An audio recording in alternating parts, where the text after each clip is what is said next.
Good morning, everyone. This is John Anton of IHS Global Insight.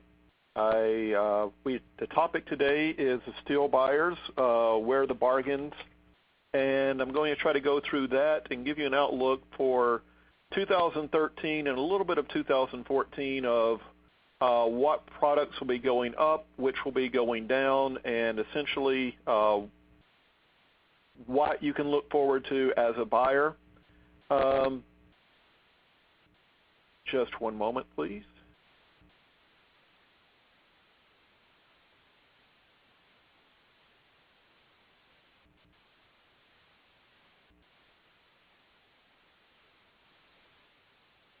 And so one thing that we wanted to tell everyone is there's a short survey at the end of the presentation, and by filling it out, you'll be entered to win a Samsung Galaxy Tab.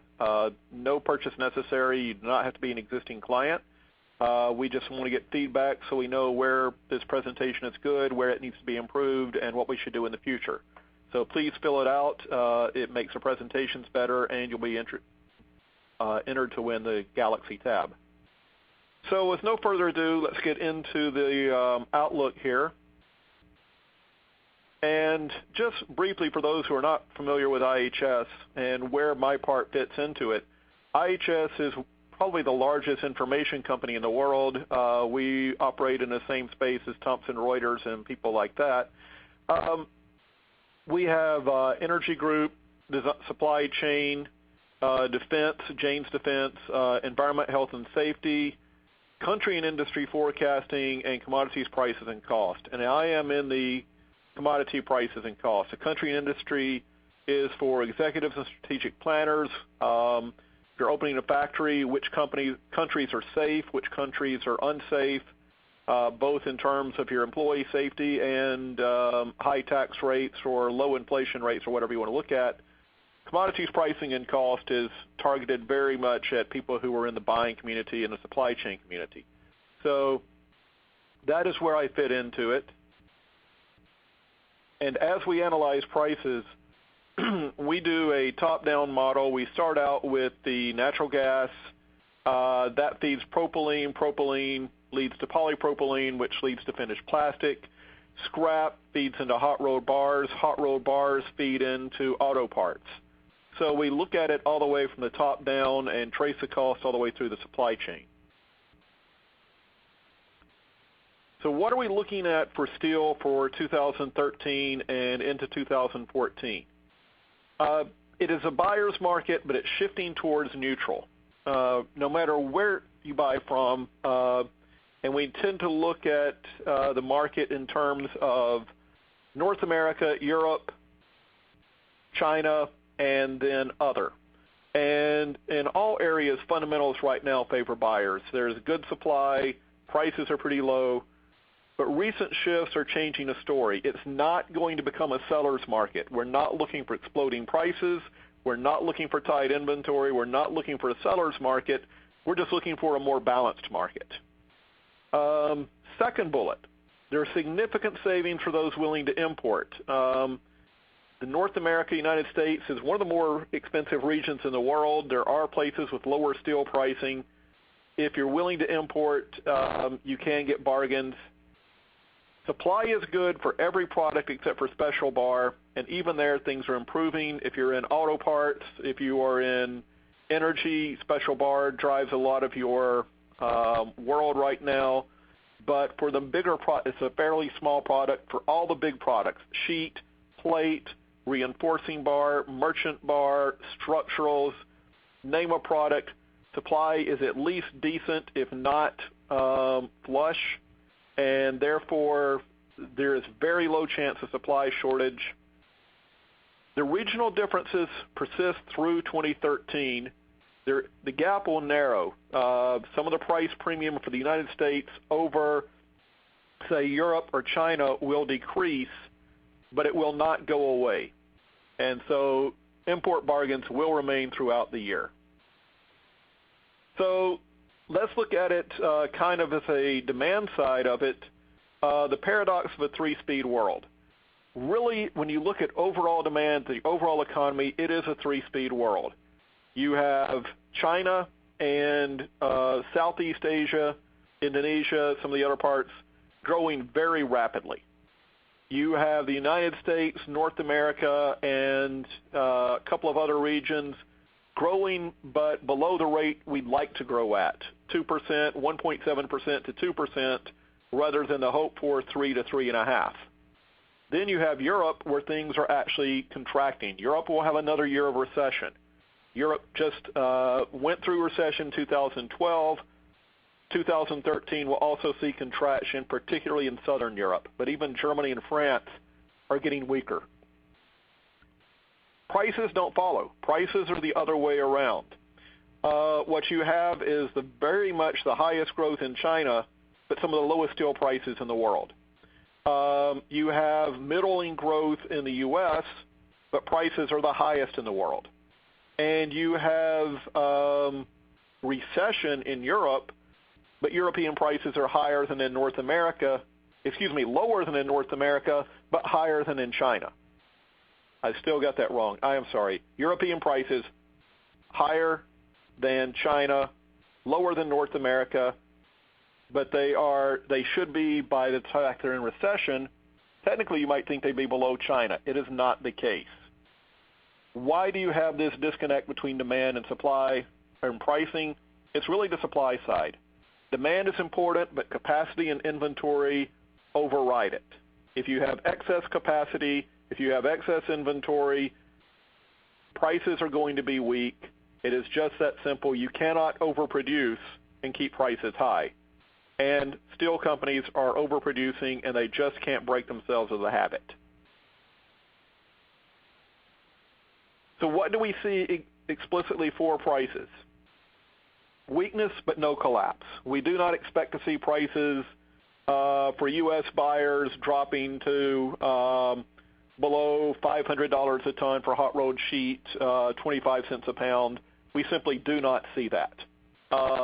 We do see prices closer to $600, struggling to get to $680 a ton for hot rolled sheet, which is not particularly attractive as a seller, but is pretty decent as a buyer. We don't think they really stay there. So overproduction is undercutting prices. China is the main culprit for overproduction. Other regions have been much more disciplined, but China has not been. China is over 45% of global steel production. If they're undisciplined, it really doesn't matter what anyone else does. And that's really what the problem is. If you're a supplier, that's the problem with pricing. If you're a buyer, that's what's making your life good. Steel demand is growing, but the pace is slowing. China and others are pulling the load. As I said, growth there is good. USA will have approximately a 1.7% GDP growth for 2013 as our forecast. For steel, it will be near zero. That you'll see a lot of industries going sideways. There was good recovery from the recession, but not full recovery. Things may have gotten halfway or even 90% up to their 2007 level, but they're not all the way there, and 2013 will be a breather, pretty much sideways. Europe is declining. You will see less steel made and less steel consumed in Europe in 2013 than in 2012, and since 2012 is not a particularly good year, that is not good news for Europeans. The big reason overproduction led to bargain pricing. China cut production, but not enough, and I'll show what I mean by that in just a moment. That's from a seller's point of view, not cutting enough. From a buyer's point of view, it makes your life better. Prices are rising. We're in a cycle. Prices for the last 3 years have started low, gotten high in mid-year, and then fallen in the second half. That is happening again this year, but they will not go up as much by mid-year in 2012 as they did in 2013. We think prices relapse in the third quarter, but if China doesn't make deep cuts very soon, they'll actually relapse in the second quarter. So prices could be reaching their peak in March or April and falling already by May and June. We think they'll start falling by June, July, but it could advance up a couple of months. Again, for a buyer, that's good news. So where are the bargains? China is the best. South America is the worst. China's overproducing. Prices are often $150 a metric ton lower than in the U.S., $70 below Europe. So if you're willing to wait for slower delivery, if you can guarantee your quality coming out of China, you can save $150 a metric ton. For a product that costs $650 a metric ton and you're getting for near $500, that's a huge percentage saving, not just a dollar saving. Other Asia, Korea and Japan have low prices because they have to compete against China. And so they're being pulled down. Korea and Japan makes excellent quality. So you're getting low prices and very high quality from those sources. European prices are between Asia and North America. Quality is often very high, and there are even products there that are, for select products, over $100 less than in North America. So you still have bargains looking to Europe, even compared to the U.S. North America, some of the highest in the world. The only place higher, and this is for internal buying, because of protectionism. Brazilian prices are terrible. And I think it's actually in the end going to cost Brazilian industry. It will hurt the Brazilian auto industry. It will hurt the Brazilian manufacturing. Steel prices have been double what they have been in the rest of the world at times. They're still very high. South American export prices can be much more attractive, but internally, South America is possibly the worst place in the world to buy steel. So why do I think prices are going to rally a little bit, but it's not going to be a strong rally? The graph on the left is all the steel production in the world except for China. The green line is everything that is not China. And as you can see, it's been hovering around 900 million metric tons since coming out of the recession.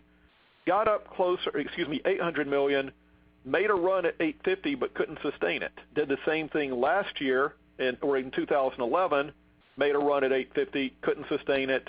This year made a run at 850, I'm getting my years mixed. 2012 made a run at 850, couldn't sustain it, and has dropped back. You've seen about 13 to 14% production cuts between that peak and the current level, world except China. So you've seen a lot of production cuts. You would be seeing tight inventory, tighter supply, rising prices, except for the graph on the right, which is China. China made a run at 740. They did the same thing in 2012 and 2011, but in 2011, between May and November, production fell about 18%. The peak here, it didn't start falling as soon. It stayed higher for longer, and it's only fallen about 6%. To get a real price rally, not only do you have to have the downturn in production you have on the left side, but you need China to be dropping back down to near 600 million metric tons, at least temporarily. They've barely dropped under 7. That is more steel than China needs, and it is more steel than the world needs. China's a very strong economy. It's not that strong. China is overproducing. By doing so, they're selling basically at a loss, and they are undercutting pricing. Prices have risen a little bit since they cut that production. Now they're making a bit of a profit, but not much. And if they keep producing at that level, we'll see a relapse in prices, not in a matter of a couple of quarters. We'd see a relapse in price in a matter of a few months. So looking at the U.S. now, the red-orange line is apparent consumption. It's actually the best measure. It is domestic production plus imports minus exports. So basically looking at the net import position along with domestic production.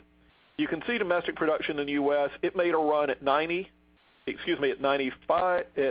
was right the first time, 90. It dropped back to 80. So we've seen about a 10% drop in the U.S. since earlier in 2012 in production. You've also seen a fall in apparent consumption, including net imports. So what you've seen is supply is contracted.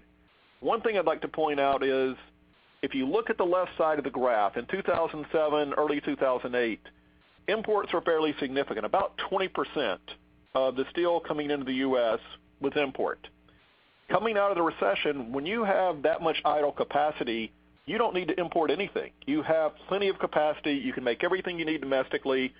So in 2009 and through 2010, imports were almost non-existent. The gap has widened again in 2011 and 2012, not because we're short on capacity, but because of those price differentials I mentioned. Prices are higher in the U.S. than they are in other places in the world. People are beginning to import. It's not that U.S. can't make it. It's just that the U.S. is charging more than other people, and so imports are a bargain. And you can see the line starting to spread out again. So I mentioned that there's a cycle, and I'd like to go through it briefly. Some of you may have heard me before and are tired of this, but for those who haven't, I think it's important. Steel is on a one-year inventory production price cycle. What you see is prices rise, people produce more, they produce too much, they create surplus inventory, that makes prices fall. When prices fall, you cut back on production. When you cut back on production, you tighten supply, prices rise, and you start the whole cycle over again. Output fell late in 2012, as we saw. The falling output is causing supplies to tighten over the fourth quarter and early this year, and that is why prices have rallied a bit since starting October, November. They've been rallying. China, probably the U.S., react by raising prices too much. Usually, if you could get $100 a ton, people will ask for $150. So far, they've been fairly disciplined this time because the market has not really wanted to bear it, but you have seen some requests that simply haven't gone through. But as prices go up, and particularly they've gone up about $50 to $70 in China, that should be enough to just make China finally make a profit. They should still be cutting production. They still are overproducing.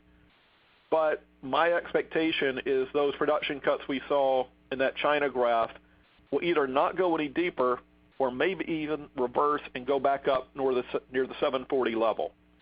By doing so, that causes excess output, excess inventory, prices to crash by the third quarter, maybe even by late in the second quarter, which will cause production cuts over the second half of 2013, which will allow prices to start rallying in 2014. So you can expect normally for steel, low to start the year, high in the middle of the year, low to finish. And it does look like it's shaping up that way. Now turning into some specific products. First, carbon sheet. Demand, and really what I'm going to do now is shift mostly to speaking about the U.S., and mention the other regions a little bit, but I think most of my attendees are U.S.-based, so I'm going to spend most of my time there. And what we're looking at is demand is good from autos. Auto production is one of the few sectors of the economy that has fully recovered from the recession. We were just over 15 million production in North America, U.S., Canada, Mexico. Before the recession, it fell down to 8.6 million, down to only about 60% of its prior levels. 2012 was just under 15, so it had been just over. Now it was just under. 2013 should be a little bit higher than 2007, and by 2014, we should be well higher than 2007. We should be actually going back into some of the highest levels ever in 2014 and 15. So autos is good, and this directly helps sheet. The other side of it is appliances, which just aren't coming back hardly at all. They've improved a little bit, but appliances are way down, and so other consumer durables are down. Construction, non-residential in particular, which is the most important for steel, is only about 60 to 70% of its pre-recession level. So sheet's doing well from autos, but it's not really getting a lot of support from other sectors. China grossly overproduced, and that is not actually pushing U.S. prices down to Chinese levels, but it's keeping U.S. from raising them. One thing I'd like to point out, U.S. mills have been very disciplined. Chinese mills are making too much steel and selling it at a loss. U.S. mills have been very disciplined. You can make a lot of tonnage and sell it at a low price, or you can make less tonnage and sell it at a higher price. They've gone for less tonnage, higher price, not enough to break buyers, but certainly probably far more rational behavior. When I say China is cheaper than the U.S., I'm not saying that the U.S. is gouging. I'm saying that China, essentially, Chinese steelmakers are acting like idiots, and the U.S. steelmakers are acting irrationally. But the China has overwhelmed the strength in the U.S. Import bargains last through 2013. They start to come together after 2013, but there's still price differentials there. One reason price differential is not just overproduction, but people do perceive a quality advantage for Japan, Europe, and North America. And sheet is used in automotive and appliance where it needs to be very strong and look very good. So that quality advantage is going to keep some price differential there, even beyond overproduction. But China is catching up in price. So that gap should narrow. So looking at the graph, a couple of things to point out. We saw a huge price spike in 2008. We saw another price spike in 2011. I'll come back to those later. But other than that, what you've been looking at, and these prices are in metric tons, so I can compare U.S., China, and Europe. If you're looking at short ton, take off about 10%. So 700 would become about 630 per short ton. And prices in the U.S. have been varying around the 700 metric ton line. European prices around the 650, Chinese prices above and below the 600 line. So you've been looking at 100, sometimes 120 to 150 differential. I do show that prices actually peak in the first quarter and are falling by the second quarter, not dramatically. They should bottom out in the third quarter. And 2014 should be a stronger year. Auto production will be there. The overall economy, not finally Europe comes out of recession.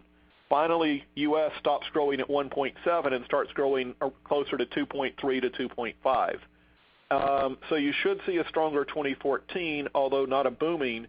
And 2013 looks a lot like 2012, except for the average price is a little bit lower. The peak is not as high.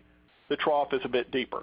So your average price for 2013 in North America should be lower than for 2012.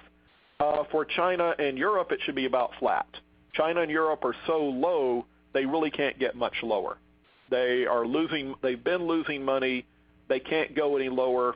And so kind of flat annual price for China and Europe, a little bit lower annual price for the U.S., but not much. I talked about South America not being a good place to buy. This is essentially the same graph, just showing what you have for the U.S. only, but then in red we're showing Brazil. And as you can see, when prices in the depth of the recession were down near just over $400 a metric ton in the U.S., disaster pricing, they were still almost 1,000 in Brazil, basically double. Since 2008, Brazil went up with the rest of the world and has never come back down. You were looking at 1,200 versus 600 and 700. Prices almost double. Now, they finally have retreated in Brazil, but they seem to be holding steady near current levels. And despite cyclicality, Brazilian prices should stay significantly above the rest of the world, 700 versus 900 to 1,000.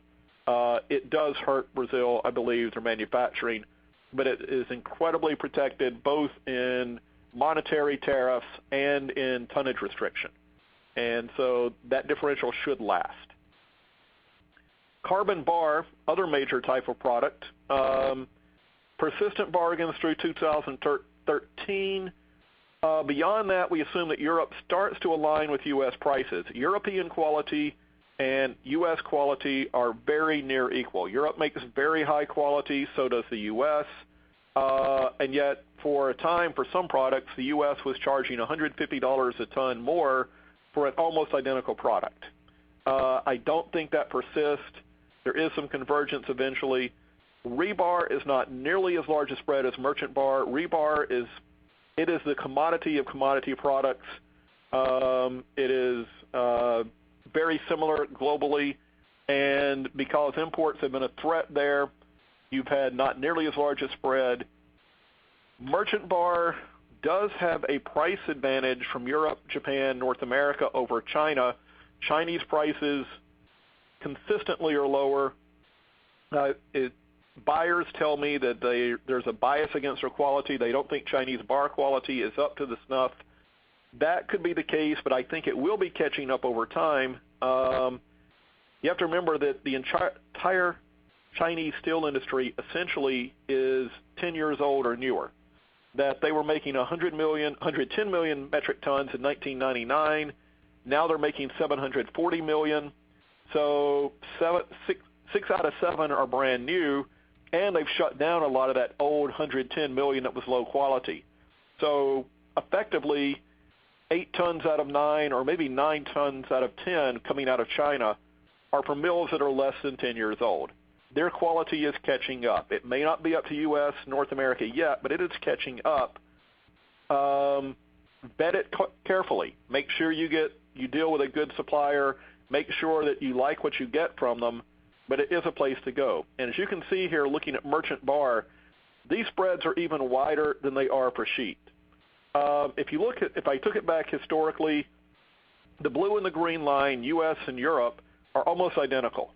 Historically, U.S. merchant bar prices, European merchant bar prices were almost the same, but coming out of the 2008 spike, Europe came down hard and fast. U.S. did not come down as much. Persistent $100 and more a ton bargains.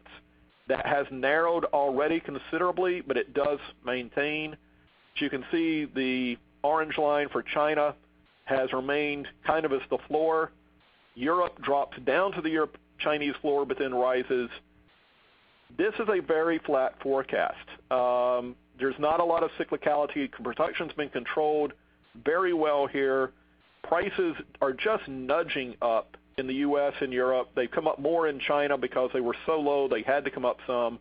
They've just nudged up in the U.S. and Europe. Because they don't come up much, I don't see as much of a collapse in the U.S. So this one is almost flat for the year.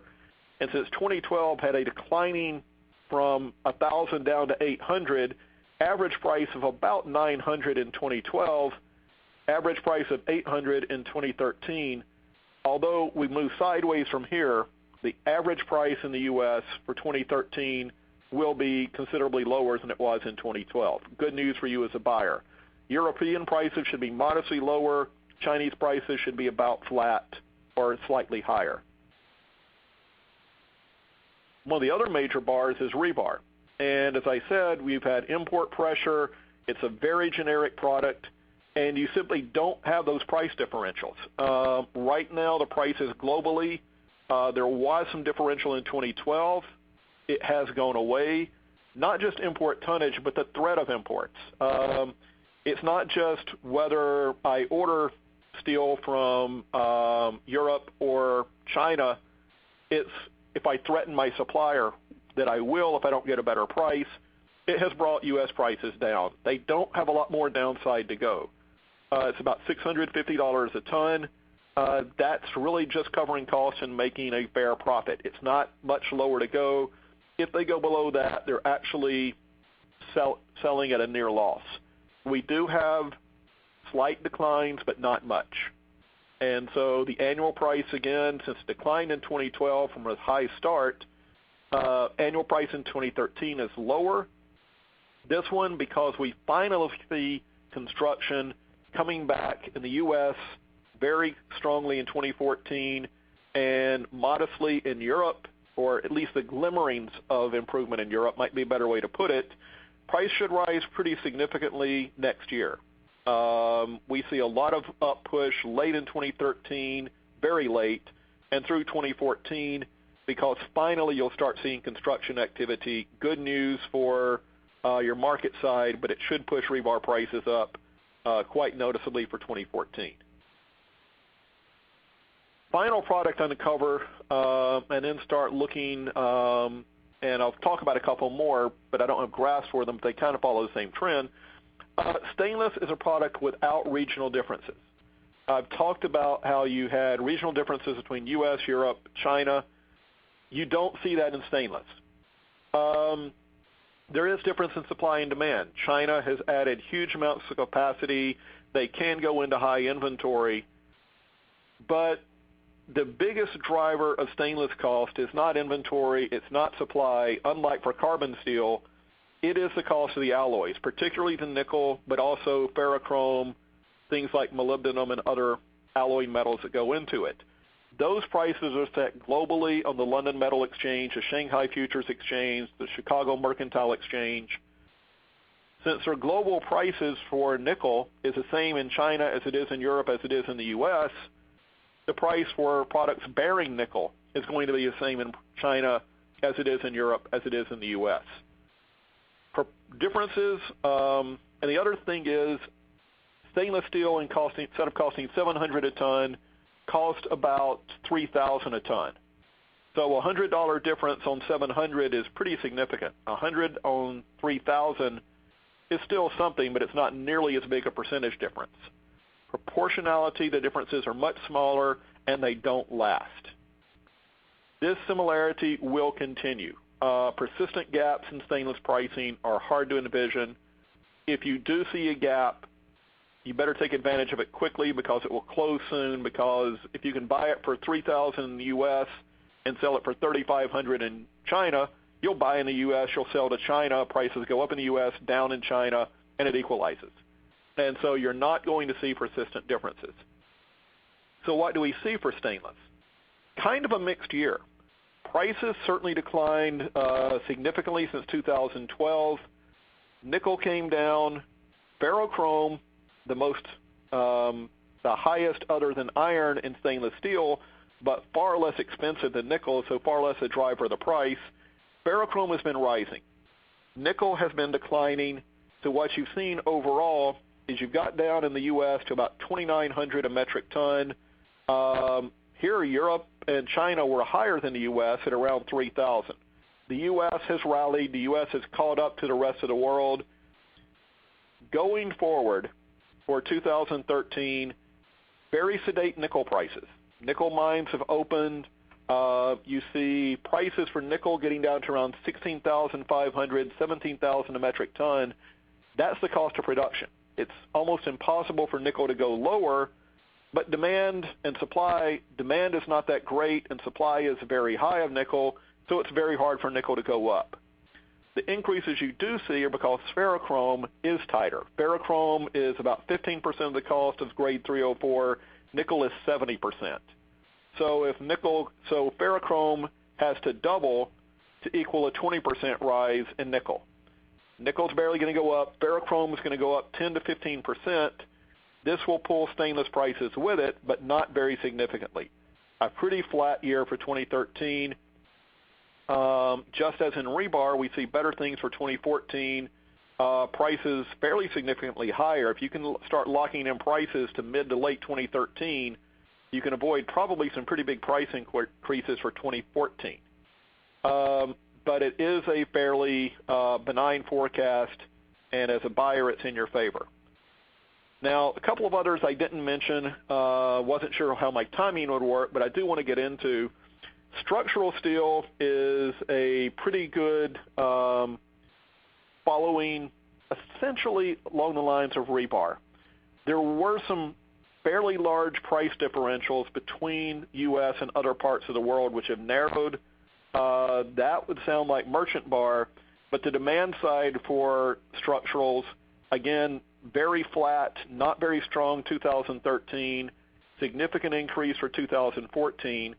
So what we've seen are the differentials between structural steel for U.S. and the rest of the world have narrowed. There is still bargain out there to be had, though. There's almost no bargain in rebar. There's some bargain, but not as much as there used to be for structurals. Fairly flat year for 2013, some bump up, and then 2014 picking up again. Plate steel is a bit of an outlier. Plate has been declining for some time, even before some of the other products. Plate was far higher. As you see here from stainless, not a lot of gap. If we can go back up, if you look at sheet prices, there was a gap, but it persisted. There was more of a gap for plate it started falling earlier. It started falling in 2011 as the U.S. tried to equalize with the rest of the world. So plate has had, not the cyclicality, plate in the U.S. has had a slow, steady decline. It's finally about to hit bottom. When it goes up, it's not going to be because a boom in demand or a plant shut down or anything like that. It's going to be because it finally hit bottom, and it's now time to turn and go back up. Not very strong increases, some based on scrap and ore and just general cyclicality, but plate prices have been declining for almost 2 years. Those declines are about done. Don't count on plate to keep going down. Maybe a touch here, but it's as likely to go up from here as it is to go down. Actually, it's a little bit more likely to go up. So plate pricing, the long slide is pretty much done. So what I'd like to talk about now are some of the risk. And I'm going to start out with the big risk. Again, indulge me if you've already seen this slide. For those who haven't, I think it's incredibly important that I address it. In 2005 and a couple of other times, we've seen hurricanes come through the Gulf of Mexico, Katrina, Irene. We saw what it did to prices for natural gas and petroleum. They exploded. Australia has even a bigger impact when you have cyclones and monsoon flooding in Australia. Every year from December to April, I warn people about this. We hope it doesn't happen. The odds are that it won't happen. But when it does, as a steel buyer, the consequences are disastrous. Excuse me. In 2007, 2008, you had cyclones hit Western Australia. It disrupted iron ore mines, which are almost entirely in the northwest. Monsoon flooding hit Eastern Australia. That shut down metallurgical coal mines. You can't make steel without iron ore. You can't make steel without metallurgical coal. And for Asia, for China, Korea, and Japan, for Japan and Korea, it's almost sole source. For China, it's incredibly important to get this material coming out of Australia. We saw the highest steel prices ever, and nothing's ever come close except for 2010-11. You didn't have cyclones in Western Australia, but you did have monsoonal flooding in the eastern part, and that monsoonal flooding shut down the coal mines. So if we can go back to the sheet for it, this explosion in prices, the explosion in prices in 2008, 2009, there were a couple of other causes, but 75 to 80% of that price spike was caused by Australian flooding. In 2011, you see the second highest prices ever. Instead of being around $700 a ton per sheet, it went over $900. That was attributable directly to Australian flooding. That's the consequences of cyclones and flooding in Australia. Don't know that it will happen this year. Probably it won't. The Australian Bureau of Meteorology says the odds of it happening are down to about 45% if a normal year for cyclones, hurricanes in the northern hemisphere, cyclones in the southern. If a normal year was a 50-50 year, we're down to about 42 to 45, Australia estimates, for cyclones. We're down to about 35 to 40 for flooding. So the odds of it happening are not zero. It still is a risk, although that risk is declining. The final bullet I want to have, extreme risk for buyers. I don't know if it will happen this year or not. I'm not a weatherman, but I do know what it means for steel prices. If you see Australian cyclones or Australian flooding, buy all the steel you can get as quickly as you can get it for the next about 3 to 6 months worth of supply. No more. The prices do come back down. They come back down pretty rapidly. But when they go up, they will go up. And if you see flooding in Australia, buy what you need, even if you have to defer other things, or know that you're going to pay very high pricing. And it's something that I actually look at on a weekly basis. I actually look at the Australian weather meteorology site. I know it sounds geeky, but it has that big an impact on the pricing. So that is really my presentation. The other risk, very briefly, is that Europe goes into recession because we think Greece will leave the EU. We thought it might happen in late 2013. They've taken some good steps, not enough, we believe, to prevent Greece from leaving the EU, although it's no longer as certain, but it pushes it out at least to 2014 and makes it much less disruptive when it happens. But if it does happen now, if it happens in 2013, take all the steel prices I've shown you and take off at least $100 a ton temporarily. Greece leaving the euro in reality won't have much big effect. It's already a problem, but psychologically it would have a huge problem. And psychology can lead to people to sell iron ore and to dump aluminum and to dump commodities. Psychologically it would have a huge impact. That would hit pricing. They would come back up because it would only be psychological. The other big risk is actually on the upside. China has done a lot of stimulus to make the economy look better. If they overstimulate, they could start pushing prices higher. We don't actually think that's too realistic because even if they're overstimulate, they're also overproducing. So with that, what I'd like to do is start moving towards the questions. Implications for buyers, just to wrap up. If you can tolerate a slower delivery time, you can get a bargain by going overseas. If you want to work off a just-in-time inventory or keep things lean, this doesn't help you. But if you can tolerate a slower delivery time, you can often save 20% by going overseas. Overall steel prices are good, but they're moving higher for several months. Doesn't mean they're going to be excessive. You're just coming out of a buyer's market to more neutral. Either buy right now before they go even higher, or wait 6 months because by 6 months they should be coming back down. And finally, if Chinese steelmakers do not get serious about production cuts, again, last year they cut about 18, this year they've cut about 6. If they don't get serious, the relapse will come sooner and it will be deeper. And we could challenge the bad prices of 2011, 2012. With that, I'd like to start turning towards questions. I have a lot of them in. The ones I don't get to, we will collect and send answers to you. I'm going to start with a question. A lot of reports and news of more steel companies following Nucor's lead and now planning to invest in DRI technology. What's the real overall future impact of DRI truly reducing the steel company's cost of production?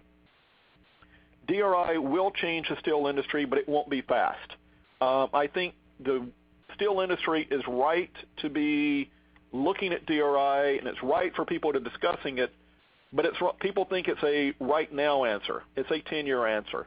If you've invested $4 billion, $5 billion in building a steel mill that uses coal, and along comes cheap natural gas where you can use it using direct reduced iron using natural gas, and you'll save $10 million a year in energy cost, you're not going to throw away a $2 to $4 billion coal-burning steel mill to save $10 million a year.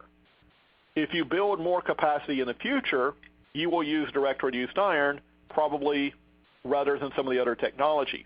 So for the future, DRI has a great way to look. However, for where we are right now, DRI does not have that strong. You're not going to throw away what you have to go to DRI. Second question. Over the past 20 years, there's been significant steel consolidation in North America. Do you see protective duties for some steel grades ever being removed? Actually, the answer is yes. An anti-dumping duty lasts 5 years. It came up for review, and it would be either expire or get another 5 years. It used to be a kangaroo court. When it came up for review after 5 years, it always got renewed. The International Trade Commission for the U.S. Department of Commerce has really surprised some people over the last year and a half. Quite a few have been allowed to sunset and go away. You've seen actually some anti-dumping duties go away. You've seen also the U.S. had a controversial practice called zeroing, where if you're looking at prices, let's say from Japan, the U.S. price is $650 a ton. The Japanese is $630. They only looked at the prices in Japan that were at the $630 and below. So they looked at $620, $610, $600. If one Japanese company sold at $690, they ignored it. So basically they picked and chose the data that they wanted to look at, and therefore it was very easy to always come up with an average price that was lower than the price in the U.S. because you only picked out the low prices. The World Trade Organization said that is not permissible. The U.S. reluctantly has agreed. That makes anti-dumping much harder. So actually you have seen a lot of the anti-dumping duties have gone away. Not all of them, but some of them people do dump and some do need to stay. Very important question. Are mills becoming more receptive to longer-term steel contracts, fixing the value-added portion of the price and linking the material portion to indexes? Yes. If you're willing, mills are certainly looking at this. You get a base price, and then you get a floating surcharge for the material cost based on scrap or iron ore. That is becoming more prevalent. In fact, getting an annual contract used to be the norm as recently as 3 and 4 years ago. Now it's nearly impossible to contract for more than 6 months unless you're willing to go with a surcharge. Most mills are willing to do so. Many service centers will take this on for you. Now, one thing you have to remember as a buyer is that basically you're essentially buying on the spot market, because essentially you're buying based on, that's not exactly true, but it's a variable cost. It's not a fixed price. Only the base is fixed, but if scrap shoots up on you, you're going to pay more for steel. And so you have to get used to dealing with that you don't actually have a fixed price only for the base. But it is a way of getting an annual contract, and if you get a base price you like, then it's a good thing to lock in on. What is driving the projected increases in quarter-inch carbon steel coil and plate? As I said, it's been falling for almost 2 full years. It's pretty much reached bottom, and I don't want to say a dead cat bounce, because a dead cat bounce implies it's fallen, it's hit bottom, and it's going up just because there's no real fundamentals. It's going up just because it can't go any lower. That's part of the answer with plate, but it could go lower. It's not just a reaction. It's that a lot of markets for plate are quite good. Energy market's doing quite well. Not really growing, but strong markets for heavy machinery, truck building and rail car building are doing quite well. Trailers are doing well. Shipbuilding's very weak, but shipbuilding is very small in the U.S. So part of it is fundamental. Part of it has just come down so far. There's not much more room it can go. Can you elaborate on price premium between various grades of stainless steel, 304, 316, a couple of other grades the questioner mentions here? The first thing what I'd like to say is that if you're buying grades of steel that don't have nickel in them, 400 grades, some of the others, you're going to get the price is much lower because nickel is expensive. But you're going to see a higher percentage increase. It's a paradox. You might be going from 1,500 to 2,000, whereas for grade 304 that has a lot of nickel in it, you might only be going from 3,000 to 3,200. So you're only going up $200, but it's more. 3,200 is still more than 2,000. So you could see significant percentage increases for non-nickel bearing steel because ferrochrome is under pressure. Ferrochrome is going to go up even though nickel is barely going to move. So when you have a grade that has a higher nickel content, it's going to actually, although it has a higher price, it's going to be flatter than a grade with low nickel content, which is therefore going to be driven more by the ferrochrome and some of the things like moly, which are under some upward pressure that nickel is not facing. And so you really see along that line. For specialty steel, what you're seeing is a pretty good supply situation. It's not flush, it's not in excess, but some of the shortages you saw, particularly 5 and 6 years ago, have really been alleviated. We don't have any capacity tightness.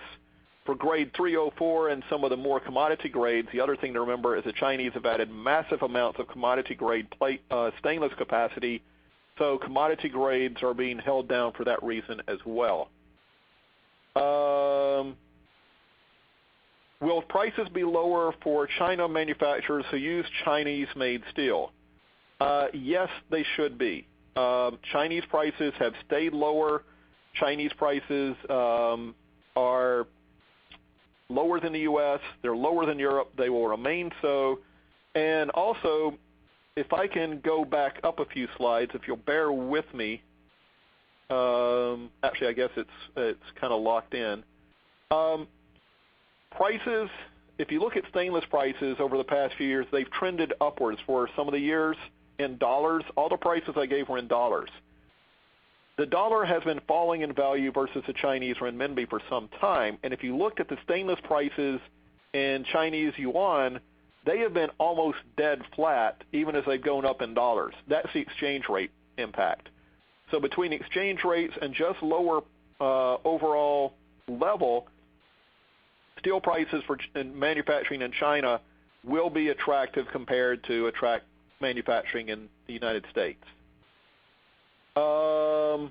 Let's see. There is a question on, let's see, a couple more I need to take here. We've got about another 5 minutes. I have a question on Indian iron ore. Exports have been cut off, prohibiting exports to China, and the price is back up to $150 per metric ton as a result. That is true. We don't think they stay at 150. There are two reasons for them going up that much. As a point of reference, iron ore prices had been highly variable over the past 4 or 5 years. 2012, they settled in near $120 a metric ton, and we think that's a fairly good price, a somewhat fair price. Eventually, we think they fall down more towards $110 a metric ton, but just in the last few months, they've gone from 120 to 150, so a full 25% increase. And there are a couple of reasons for it. The Chinese bought a good bit of ore from India. They buy more by far from Brazil and Australia, but the Indian ore was a nice supplement. It served as a check on Australian and Brazilian market power. India wants the ore to stay at home. They want to make steel in India, not export ore to China and have China make the steel. They want the steel made in India. So they have basically cut off exports to keep that resource at home. That has driven up prices. I think the bigger thing is that last year, again, Chinese production fell 17%. People were expecting a production cut this year. It's fallen far less, and so actually you're seeing more of the increases because China is producing at a higher level than people expected, but the Indian is important. What we see going forward is India will probably stay near this, relax it a little bit. In prior times when India has prohibited exports, people find ways to get around it. They export illegally. They label it as dirt and put it on a ship. They do whatever. There will be smuggling, if you will. And therefore, we see that going forward and undercutting it a little bit. But the other thing is there is plenty of capacity. With India out of the market, all that means is Australia and Brazil can pick up the slack. So we don't think it has a long-term detrimental impact, but short-term it does. What impact will the shipping problems on the Mississippi have on prices? Great question. I wish I'd seen it earlier, and I probably should have mentioned it. As many of you know, it hasn't been raining much this winter, and the Mississippi River is down.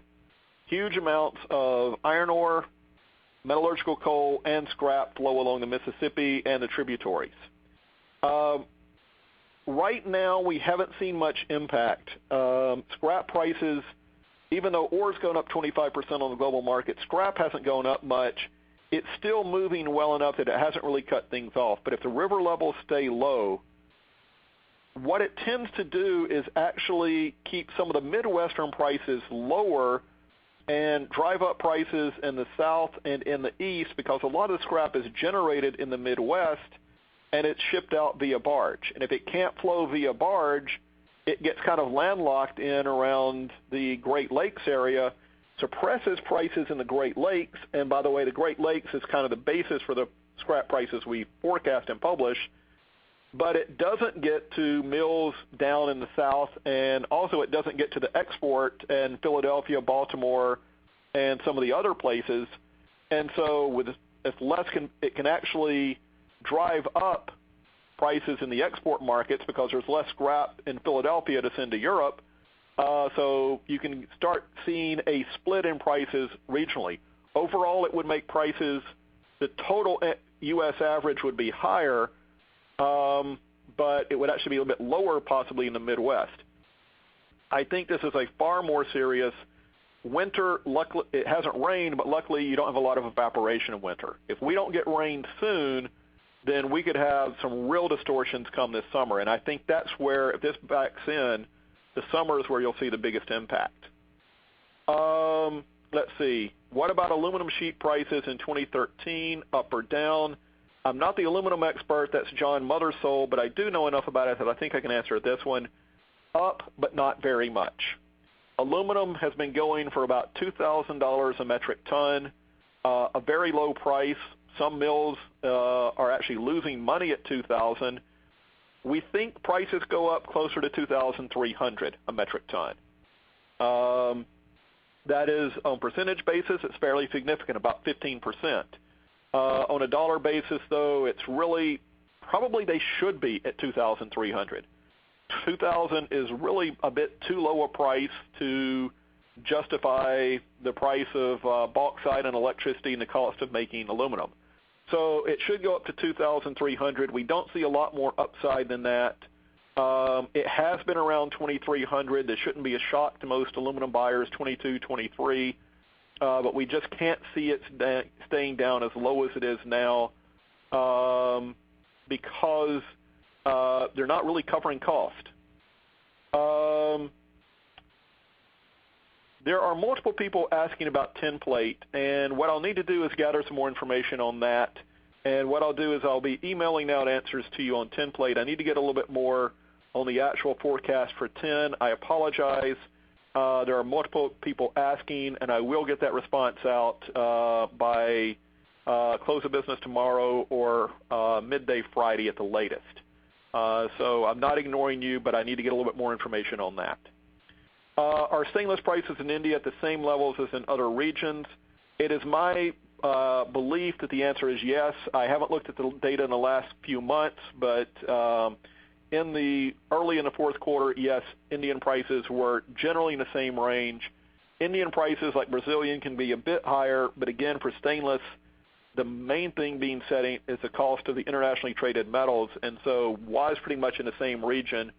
That I can say as of about 3 to 4 months ago, and I can say also that Indian prices normally for stainless steel follow the rest of the world, maybe a small premium. Carbon steel generally,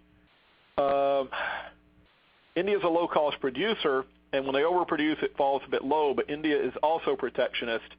They exclude outside steel. There used to be a wider premium. India is producing enough now that the premium is declining, but it is still, carbon steel is at a premium, stainless steel not so badly.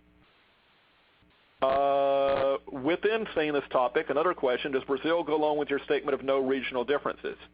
That one I'll need to check back with you, and I will send you an answer. I honestly am not, that's a very good question. I'm sorry I don't know the answer right off the top of my head. Is Korean steel insignificant? I think this is my last question. No, it is not. And when I said plate prices have been sliding over the last couple of years, that is very much, a lot of that plate has come from Korea. Korean shipbuilding is down. Korea makes excellent, truly excellent quality. And if they're not using it for ships, they've been shipping it to the East Coast, to the West Coast, where it's been, pipe mills have particularly been loving it, getting high quality product coming from Korea, converting into pipe for the energy industry. And so you've seen quite a bit there. Korea is far smaller, about 40 million tons, where China is about annually, whereas China is 740. So compared to China, it can get lost in the shuffle, but it still is important. Korea exports, and Korea is very high quality. That is all the time I have. Thank you for attending. And if I haven't gotten to your question, I still have more to get to.